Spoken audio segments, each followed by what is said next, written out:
മലയാള cinema സംഘടനയായ അമ്മയിൽ ഇപ്പോൾ ഇതാ ചേരിപ്പോരും കുതികാൽ വെട്ടും കേസും വഴക്കും ബഹളവുമായി മാറിയിരിക്കുന്നു. സംഘടനയിലെ ഒരു തിരഞ്ഞെടുപ്പ് ആഗസ്റ്റ് 15-ന് ഒരു തിരഞ്ഞെടുപ്പ് നടക്കാൻ പോവുകയാണ്.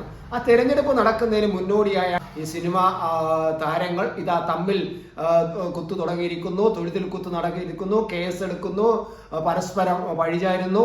ആകെ വല്ലാത്ത അവസ്ഥ. ഒരു തിരഞ്ഞെടുപ്പ് വെറും 500 പേരോ മറ്റോ അടങ്ങുന്ന ഒരു അംഗങ്ങളുടെ ഒരു സംഘടനയാണ് ഈ അമ്മ എന്ന് പറയുന്നത്.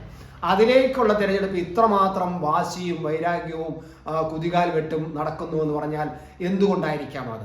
ഇനി ഈ 15-ാം തീയതി തിരഞ്ഞെടുപ്പ് അടുക്കും തോറും ഈ ജീർണതയ്ക്ക് ആക്കം കൂടാനാണ് സാധ്യത. ആര് അധികാരത്തിൽ വന്നാലും അവർക്ക് നേരെ ചൊവ്വേ ഈ സംഘടനയെ മുന്നോട്ട് കൊണ്ടുപോകാൻ കഴിയാത്ത ഒരു വല്ലാത്ത പ്രതിസന്ധി ഈ സംഘടന ഉടലെടുക്കും എന്ന് തന്നെയാണ് ഞാൻ കരുതുന്നത്. ഇതിനെല്ലാം കാരണം ഞാൻ കാണുന്നത് നമ്മുടെ മഹാനായവരുടെ പ്രിയപ്പെട്ട തിലകനെയാണ്.